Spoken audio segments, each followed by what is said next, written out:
ओम श्री गणेशाय नमः। नमस्कार मित्रों, आपका स्वागत है हमारे यूट्यूब चैनल ईश्वर भक्ति में। तो मित्रों, आज हम लाए हैं आपके लिए प्रातः स्मरण करने वाले श्लोक, जिनको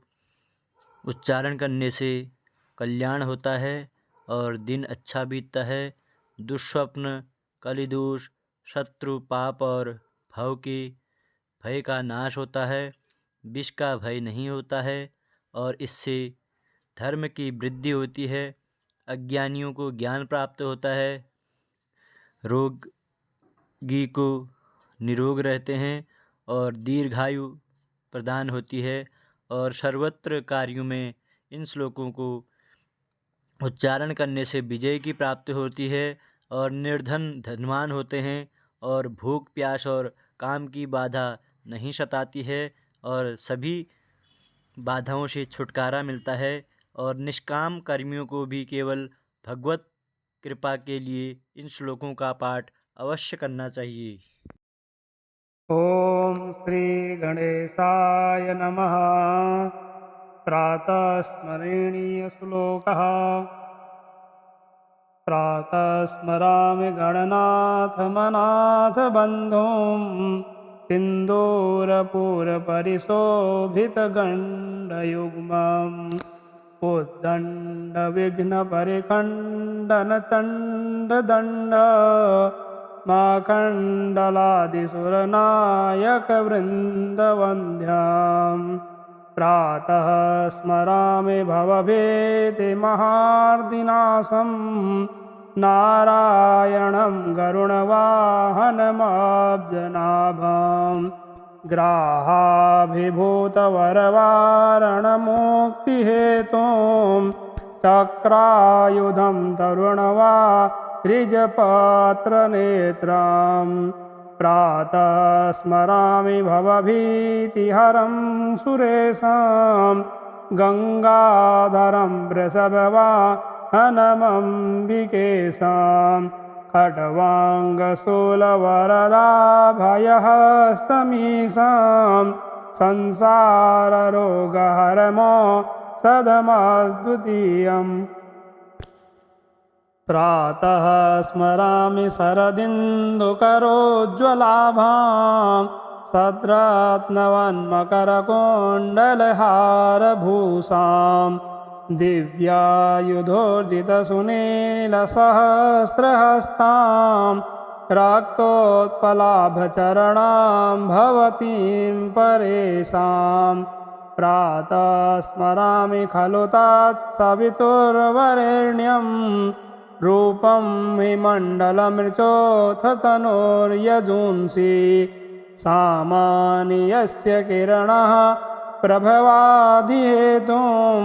ब्रह्माहरात्मकमलक्ष्यमचिन्तरूपां ब्रह्मा मुरारेस्त्रिपुरान्धकारी भानु शशि भूमिसुतो बुधश्च गुरुश्च शुक्रः शनिराहुकेतवः कुर्वन्तु सर्वे मम सुप्रभाताम् भृगुर्वसिष्ठः क्रतुरङ्गिरास्त मनुपुलस्त्य पुलहश्च गौतमः रभ्यो मरीचिश्चवनस्तदक्षः कुर्वन्तु सर्वे मम सुप्रभातम् पृथिवी सगन्धा सरसास्तथापः स्पर्शी च वायुर्ज्वलितं च तेजः नभः शब्दं महता सहैव कुर्वन्तु सर्वे मम सुप्रभातम् पुण्यश्लोको नलो राजा पुण्यश्लोको जनार्दनः पुण्यश्लोका च वैदेही पुण्यश्लोको युधिष्ठिरः अश्वत्थामा बलिर्व्यासो हनूमास्त विभीषणः कृपः परशुरामस्त सप्तैते चिरजीविनः सप्तैतान् संस्मरे नित्यं मार्कण्डेय यथाष्टमं जीवेद् वर्षशतं साग्रम् अपमृत्युविवर्जितः कर्कोटकस्य नागस्य दमयन्तानलस्य च ऋतुर्पर्णस्य राजर्षे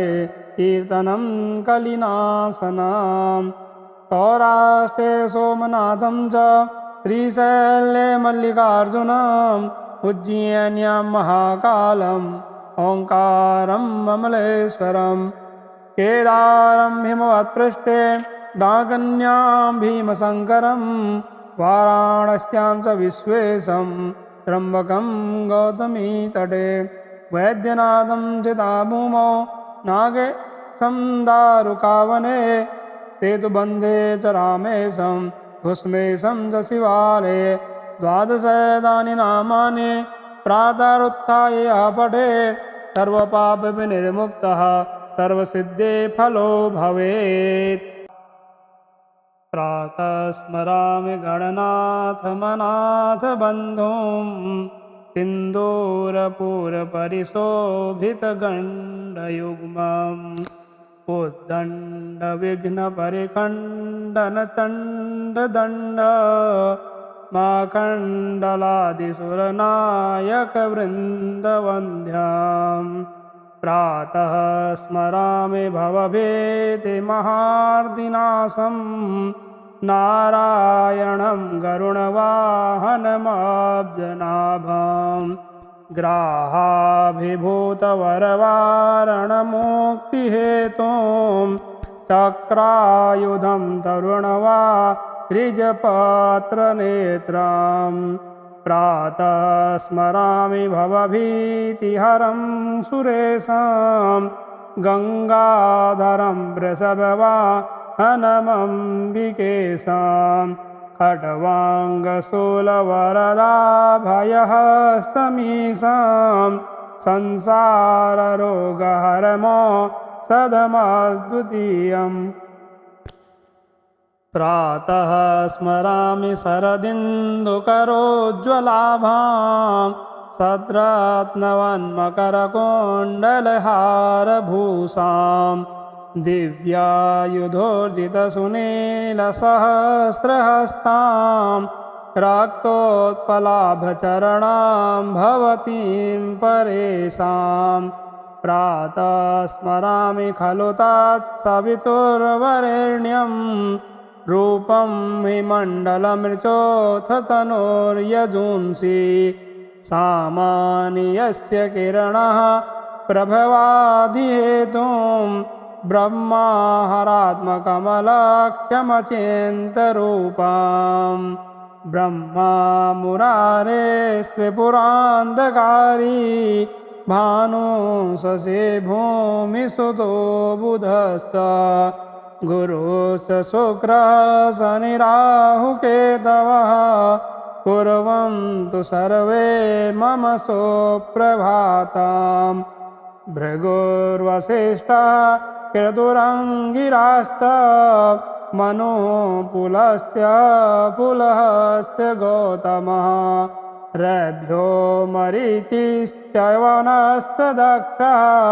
कुर्वन्तु सर्वे मम सुप्रभातम् पृथिवी सगन्धा सरसास्तथापः स्पर्शी च वायुर्ज्वलितं च तेजः नभसशब्दं महता सहैव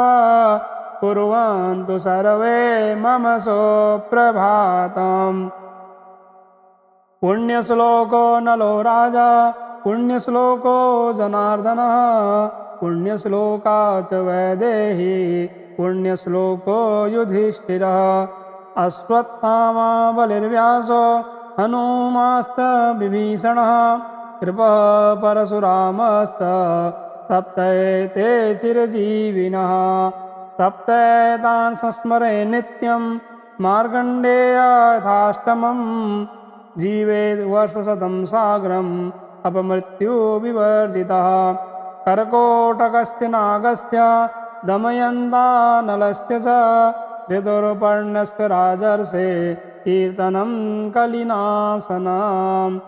सौराष्ट्रे सोमनाथं च श्रीशैले मल्लिकार्जुनम् उज्जयिन्यां महाकालम् ओङ्कारम् अमलेश्वरं केदारं हिमवत्पृष्ठे डाकन्यां भीमशङ्करं वाराणस्यां च विश्वेशं त्र्यम्बकं गौतमीतटे वैद्यनाथं चिताभूमौ नागेशं दारुकावने सेतुबन्धे च रामेशं भुस्मेशं च शिवालये द्वादशैतानि नामानि प्रातरुत्थाय यः पठेत् सर्वपापविनिर्मुक्तः सर्वसिद्धे फलो भवेत्। प्रातः स्मरामि गणनाथमनाथ बन्धुं सिन्दूरपूरपरिशोभितगण्डयुग्मम् उद्दण्डविघ्नपरिखण्डनचण्डदण्ड माखण्डलादिसुरनायकवृन्दवन्द्याम् प्रातः स्मरामि भवभीतिमहार्दिनाशं नारायणं गरुणवाहनमाब्जनाभं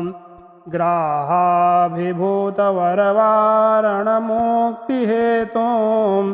चक्रायुधं तरुणवारिजपत्रनेत्रम् प्रातः स्मरामि भवभीतिहरं सुरेशं गङ्गाधरं वृषभवाहनमम्बिकेशं खड्वाङ्गशूलवरदाभयहस्तमीशं संसाररोगहरमो सदमद्वितीयम् प्रातः स्मरामि शरदिन्दुकरोज्ज्वलाभां सद्रत्नवन्मकरकुण्डलहारभूषां दिव्यायुधोर्जितसुनीलसहस्रहस्तां रक्तोत्पलाभचरणां भवतीं परेशां प्रातः स्मरामि खलु तत्सवितुर्वरेण्यं रूपं हिमण्डलमृचोऽथ तनोर्यजूंसि सामान्यस्य किरणः प्रभवादिहेतुं ब्रह्माहरात्मकमलाख्यमचिन्तरूपां ब्रह्मा मुरारे त्रिपुरान्धकारी भानु शशि भूमिसुतो बुधश्च गुरुश्च शुक्रः शनिराहुकेतवः कुर्वन्तु सर्वे मम सुप्रभाताम्